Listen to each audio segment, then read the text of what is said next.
Welcome back to BS with Brian Simpson. Don't forget, if you love the podcast, you want to support, you want to like, share, subscribe, you can do all that shit. By going to BrianSimpsonComedy.com to see me on tour. Like, share, subscribe, comment, tell people about it. All that good shit. I think by the time this come out, I'll be leaving New York City, up to Boston, New York. And then right after that, I'm gonna be in Oklahoma City. So the 18th and 19th of October, Oklahoma City. The 25th and 26th, I'm gonna be in Calgary, Alberta, Canada. Come through this because this is my last time ever going to Canada. So if you're out in Calgary, you've been meaning to say I'm not coming back. Just know that. That's October 25th and 26th, followed by Cleveland, November 1st and 2nd. I'm going to be with Segura on the 8th and the 9th, down in the San Diego area. And Lincoln Lodge in Chicago on the 15th and the 16th. And don't forget, one of my favorite spots, the Houston Improv on December 13th and 14th to round out the tour.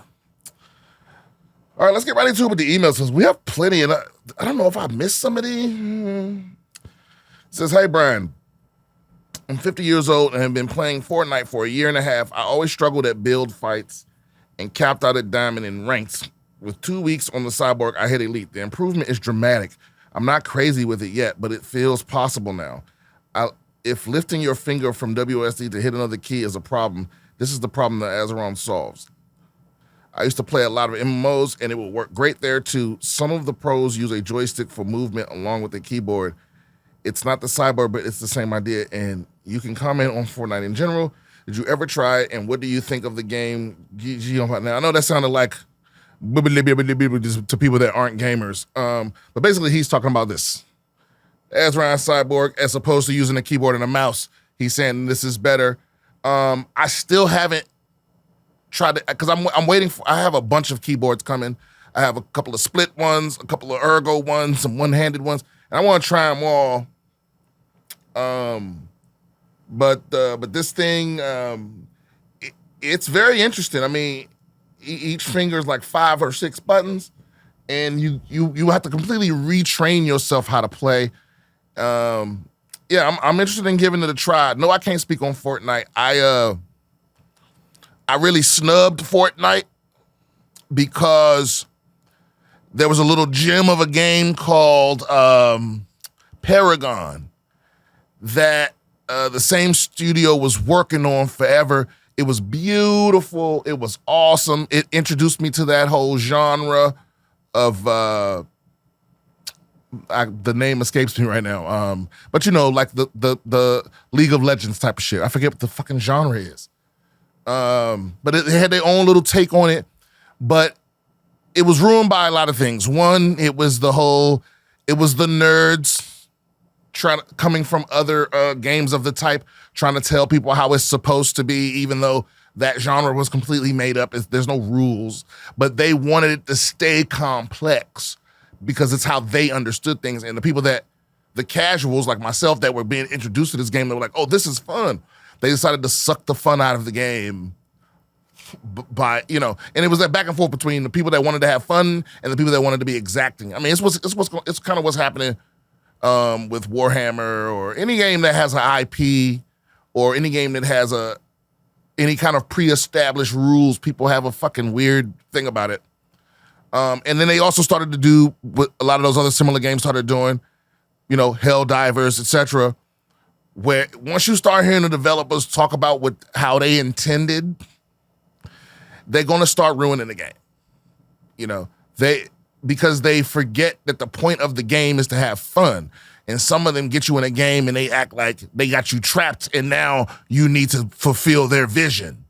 And they start changing things that are fun in exchange for things that are what they imagined beforehand. And they lose people.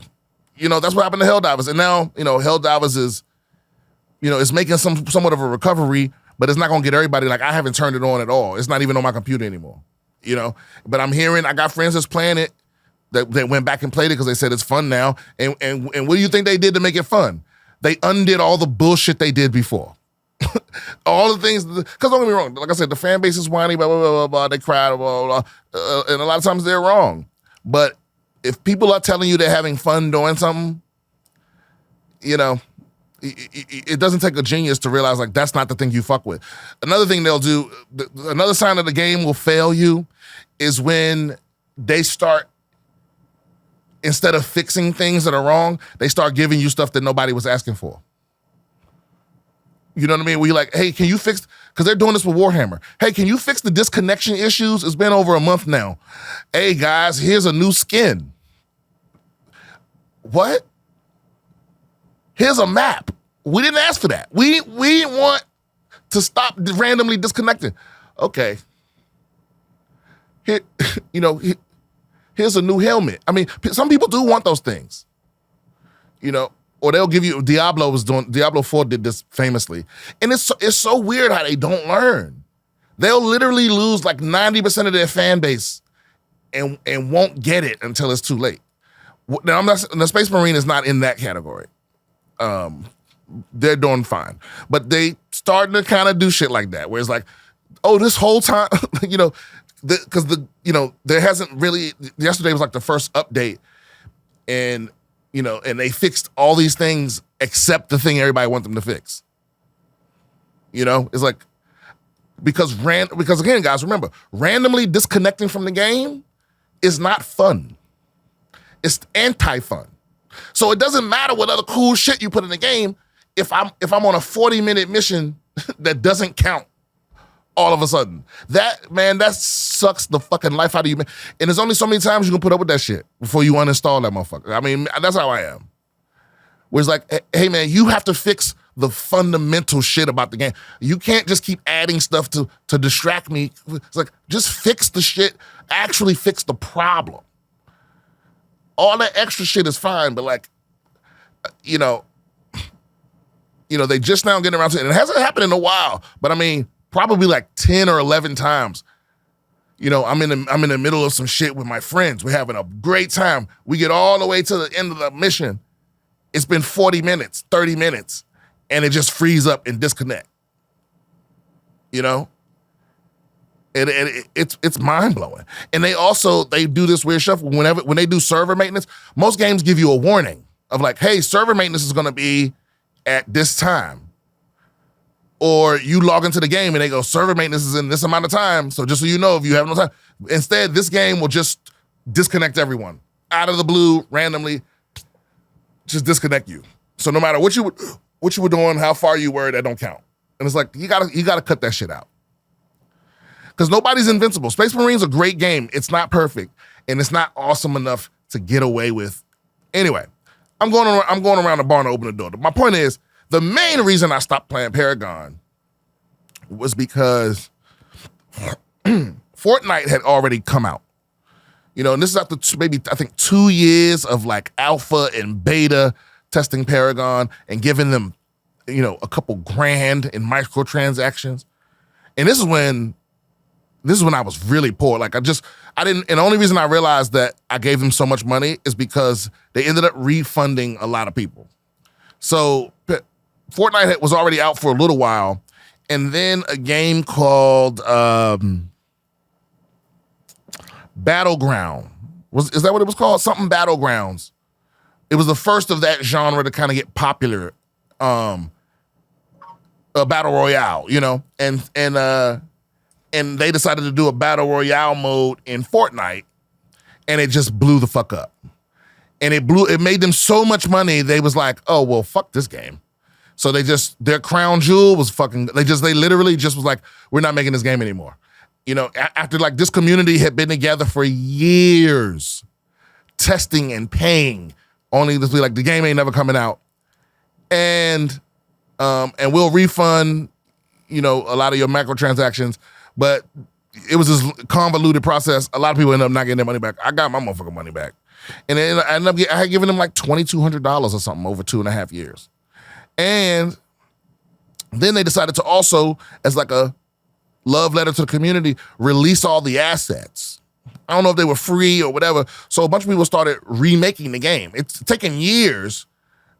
It was a whole bunch of splintered projects, and now it came down on a couple too. But guess who's remaking the game? The same fucking nerds who cried and ruined it the first time.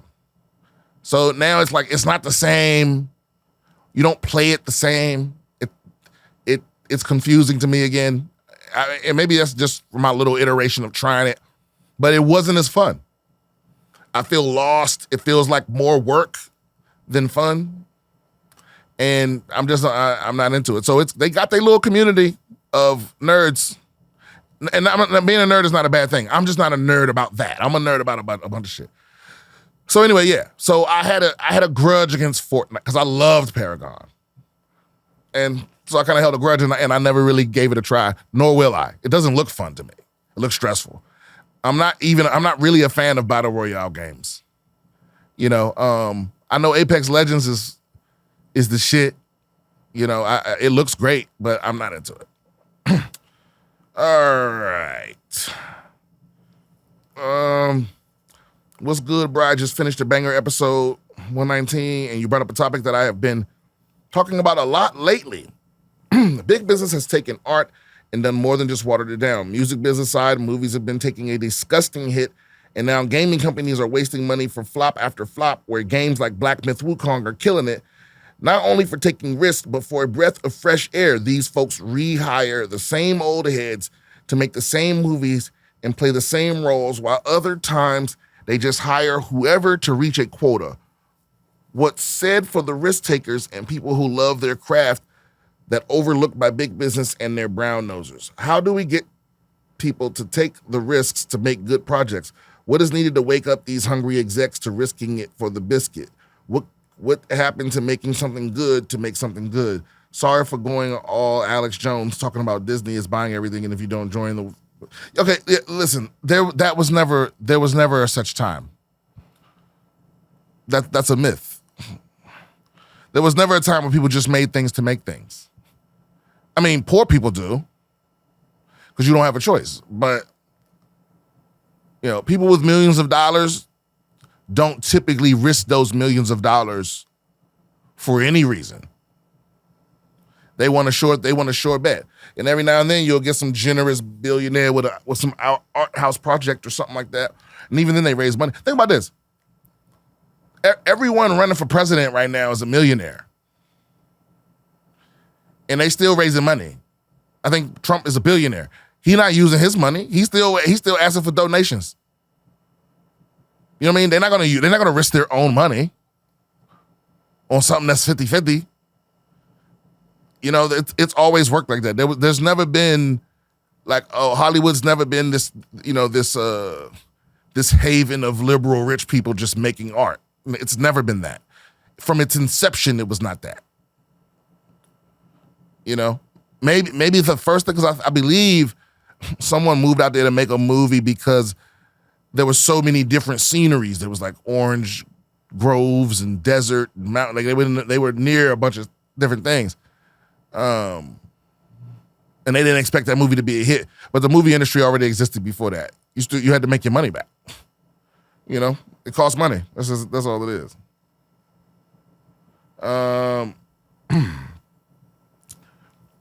Hey, Brian, heard you mention compromise in the last pod. Compromise is part of being in a relationship, but how can you differentiate when you're compromising too much? I don't know. I don't know, man. I don't know the answer to that. I would have to ask a relationship expert. Yeah, I mean, you know, I guess the only thing I can tell you for sure is that unspoken resentment is what kills everything. If you got little resentments that you either haven't spoken or feel like you can't express, that's what's going to make you slowly fucking hate that person more and more and more. You know, they're the embodiment of literally your bottled up shit. So, I think, I don't know, this seems like one of those things that's like different from relationship to relationship, whether you're compromising too much. You know, I don't know if that means, or do you mean too often? I mean, I don't know, but because you might be the stupid one. You might be the one that has to because you have the most dumb ideas. You know, I don't know if there's a perfect amount of compromise. It's like, you know, because the point is to solve the problem. It's not to win the argument or like defeat your spouse or your significant other. It's you know. So I don't know the answer to that. I'm sorry.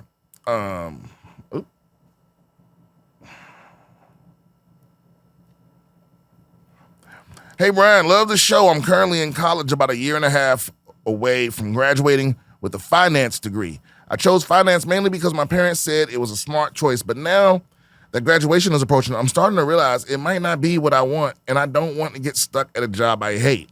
I've been considering taking a gap year, selling my gaming computer and other belongings, and going backpacking through India to figure things out. Do you think I should stick with college and finance or take the leap? Thanks for your advice, and I hope you're having an awesome day. Sincerely, Mark. Okay, well, first of all, Mark, I don't understand how backpacking through India is going. Why India? I don't understand. Is there wisdom there that I'm not sure. But yeah, take the gap year. You know what I mean? Take the year. I don't know if you can afford that, then do it. You know? Gain some perspective, you know, because this whole time you've been living to please your parents. And it really all depends on, like, I don't know if they paying your bills because they might not be with that. That's the thing. If you're not paying your bills, you're gonna have to do whatever they fucking ask you to do. You know? Unless you're like the spoiled only child and they let you do whatever you want. Like, because I don't know if this is a situation where you're doing accounting because that's, you know, just to please your mom and dad, or you're doing accounting because your mom and dad are like, you will be an accountant. You know, I don't know if it's which situation it is, but yeah, if you're not feeling sure about it, then don't make a long-term choice that that you're not sure about. But also, here's the other thing too: is it doesn't matter what your degree is in, really. If it's a bachelor's, it don't matter. If it's in finance or what, like most people with 4-year degrees aren't working in that field. You know? Most jobs don't require you to have an actual degree in that subject because a 4-year degree is really just a general thing, you know? Now, if this is a master's degree or something like that, then yeah, take your time, bro. You live your life. If you can afford to take a year to get your shit together, I don't see anything wrong with that. I'm not sure about backpacking through India though. You know? I don't know about India. I feel like it's other countries. First of all, that's a huge country, right? Second of all, I don't know. I just feel like it's better place. It's like it'd be different if you were telling me you was going to some specific place in India for some specific reason, but to backpack through the whole thing, I feel like it's better countries to backpack through. You know. If you're going to backpack through a country, I don't know if India is the one. But again, you know, I mean, damn, you got, I don't know, South America, you got Europe. You can backpack through Europe and hit like 9, 10 countries. You know? All ones where you like your kidney won't end up missing, probably. No, that could happen. All right. Dear Brian, hello from a new fan. I am 36-year-old female listener with a question of my own. Okay. First, let me tell you that I get excited each week to listen to the advice portion of your podcast because it is so insightful and genuinely helpful. Thank you. I can't think of a better advice giver. Did you take psychology courses? You have an impressive and rare ability to see right through each question and get to the heart of each matter. I did not take psychology courses. I've just been around a lot of bullshit since I was a little kid. Your advice is always spot on. You're gifted with advice, and maybe this is connected to your comedic skills, which require you to see through humans and get right at their core drivers and motivations. My question for you is, how to rekindle a flame with the man I knew 15 years ago? I met this guy in college. We shared classes, had common interests, and had one of those soul connections you only get a few times in life. I was stupid and young, and so did not understand how rare that was. When I started to get the hint that he liked me, I got spooked and ran away and iced him out for a while, and I guess that hurt him. We didn't talk about any of this and graduated college not on speaking terms. We met up again years later briefly, and he was neutral and open, but I embarrassed myself by coming drunk and mispronouncing a big word in an effort to sound more intelligent than I am. We haven't talked since then, and it's been 15 years. Holy shit. Since then, I've worked hard on myself. I have my dream job. I speak a foreign language. I get fulfillment from my creative pursuits. I make smart financial investments, and I make cosmetic improvements like fixing my teeth, figuring out how to style my hair, and getting in shape. I think about him often as we had a genuine connection, and I regret letting go of that. I wonder where we'd be now if things had been different. Is this creepy? Is reconnecting with him inappropriate or hopeless? If not, what is the best way to do it? Am I deluding myself by dreaming that he would change his mind about me now that I'm better looking and have more going for me? How open are men to changing their opinion about a woman they formerly wrote off? If I don't try in some way, I think I regret it until I die. Am I overthinking this? Please help. Okay, I don't know if you're overthinking this, but this is not hopeless, but it honestly depends, right? Because you leaving out some information, right? It's like when a dude really liked you, you iced him, but what did you do instead? Did you date somebody that hated him? Because you have no chance of getting this guy back if you don't understand how you made him feel.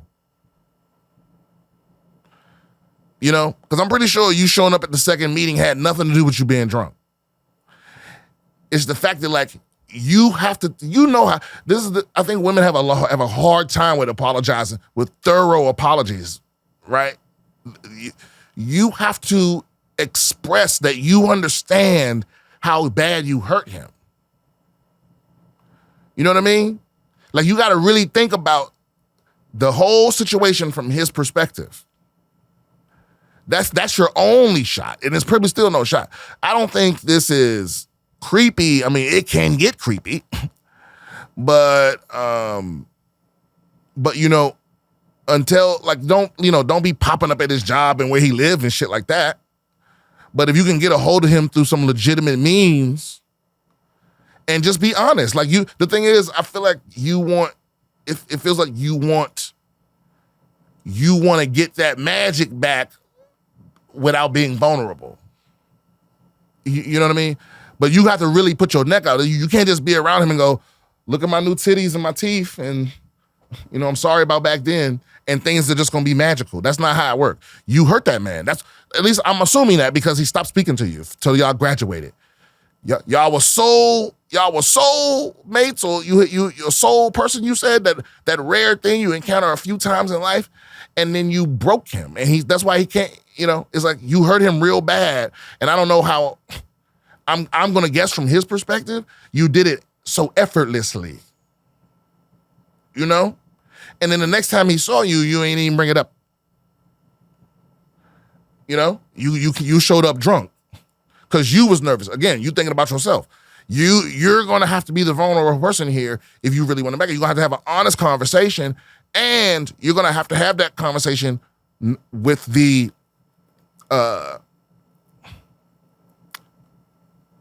by accepting the possibility that it may not end the way you want it to. You know what I mean? He might have moved on. He might, have some shit going on. He might be a millionaire or something. And he might be thinking, oh, now I got a little bread, now this bitch want me. You know what I mean? So you really have to think about how he feels and acknowledge that to him without any, and you also have to be completely honest about how you feel and why you did what you did.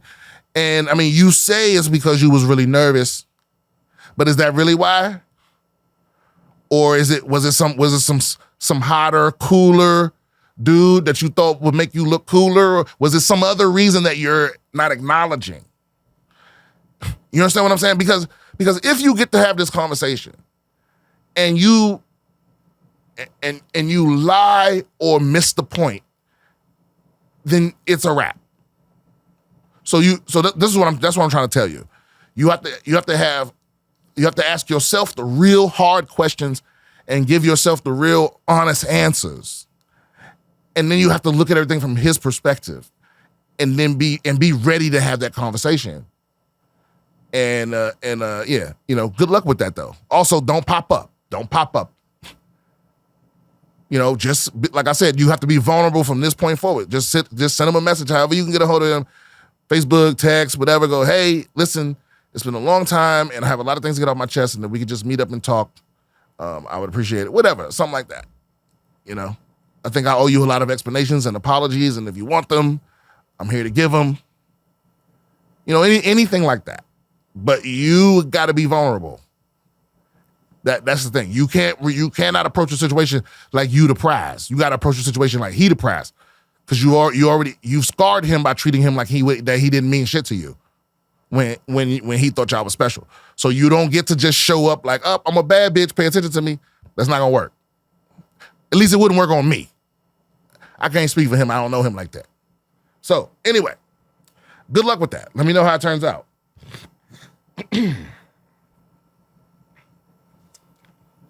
Okay, one last one. Hey, B, a question over your response. The advice to break up with the cat girl. How can you protect your peace and really be there for someone and actually connect? Okay, so the last episode or the one before that, a man wrote in because his girlfriend's cats would come in and wake him up at night. They would come in their bedroom and wake him up. And she didn't want to close the bedroom because she didn't want to close the door because she didn't want the cats to be confused. And he wasn't allowed to wear earplugs because the cats might eat them. And so he just had to suffer with no sleep. And I was like, you gotta set a boundary or you gotta leave her. But your sleep is more important than the cat's feelings. And so that's what she's referencing. So let's see here. Don't you think the more you think about your peace, the more disconnection happens? Understanding and vulnerability is better than resentment. That girl may have an issue that she may not be aware of. She had those cats before him, so that relationship was already there at the foundation before him. That's her stable, reliable connection. He's the new dog in the room. I have an issue with this because I myself had a dog that slept with me every night, and my boyfriend at the time kicked him to the end of the bed, then off the bed, then out of the room. And yeah, I'm still mad I allowed that. Because I allowed that, he tested me in many other ways, and in the end, I lost myself. I feel like that guy should see where she's at and understand her, and then she would more willing to compromise. There's a key issue not being looked at. I mean, time changes everything. How old are those cats? They won't be around forever, so change your temporary situation for possible long-term happiness. Don't you think the dude would be okay to get shitty sleep every night if it was for sex? But because of the cats, it's a problem. Love always, well, no. I mean, there is something to that. But it's her that's being unwilling to compromise. I mean, I don't think, these cats don't sleep in the room. They just come in there to fuck with them, and I would not tolerate that situation. You know what I mean? And it's like, and I get it. You have a deep connection with these animals. Well, you can have the animals, but she don't want the animals. She wants the animals and me, but you can't. And if you want the animals and me, then you're gonna have to compromise. These motherfuckers gotta sleep outside, right? Or I'm gonna go sleep somewhere where I can get some sleep. You know what I'm saying? But I couldn't deal with this, especially when she's so unwilling to be reasonable. Like, I can't even have earplugs. That's what this man tried everything. She's no. So I was like, nah, fuck that. I'm not dealing with it. And maybe that's why I'm single. I don't know what kind of things these are to make. And I don't think that she's with someone that's particularly hostile to her cats. I don't think he wants them out the house. But also, dogs are not the same. You've had cats. I'm sure you've had cats. That's a different animal. They don't give a fuck about you sleeping. Your dog cares that you get some sleep. You know what I mean? Your dog cares that you're happy. Your cat don't give a fuck. They'll wake you up, scratch your eyes out, eat your face. You know, so yeah, there's always a discussion to be had, always that. But I think in this guy's situation, I think his woman was not being compromising at all. You know, now would he put up for shitty sleep for some pussy? Possibly so. I mean, it looks like that's what he's doing. You know what I mean? So I'm sure that, but pussy's not worth it. Especially as you get older, you start realizing like, oh, good sleep is better than pussy. You know, yeah. At some point you need because when you're young and virile, you know, you can go days without sleep and it's fine. You know, but as you get older, you're like, I'm gonna take my ass to bed. You know, but I don't know. We'll see. We'll see how it works out. Maybe that guy will talk to her. Maybe he'll write back into the show. Usually people do. And yeah, I think that was enough stuff. Maybe we look at one article. Who sent me? Who sent me? What is this? California Piss Bandit. California's Piss Bandit leaves bottles of urine in elite neighborhoods. A mysterious person known as the Piss Bandit has been causing a stir in Pasadena, California for the past 6 years. The person comes out at night, donned with the mask and latex gloves, regularly leaving bottles of urine in an influential neighborhood, carefully arranging them on utility boxes before vanquishing into the night, as reported by the New York Post. The bottles, which include soda bottles, juice cartons, and gallon jugs, are filled with yellow liquid and are accompanied by crude drawings and notes like human urine and HIV positive. The bandit sometimes strikes multiple times a week, leaving behind fresh bottles each morning that disappear by nightfall. The city attempted to stop the bandit by adding a pointed metal cover to the utility box, but the Piss Bandit simply removed it and continued his antics. I don't even have anything to say about that. I mean, I think you're giving this guy what he wants. He wants attention for leaving his piss bottle everywhere. I mean, I think it says San Bernardino. Is that what they said? I think you have piss all over the streets. Like it's places that smell like it's like pieces of downtown that smell like piss. I don't know if this guy's doing. So y'all's problem is that he's leaving bottled piss in rich neighborhoods. Throw it away. It doesn't seem like we need to fire up the task force or calling the FBI here. You know, y'all will be fine. You know what I mean? Sure, would I want to walk outside every day and see a bottle of piss sitting on a utility pole? No. But I would quickly recognize that there's nothing I can do about it and how little it's affected my life. All right, guys, that's going to be our episode. Welcome back to BS with Brian Simpson. I appreciate y'all tuning in. Keep it tight, Beaver Puss.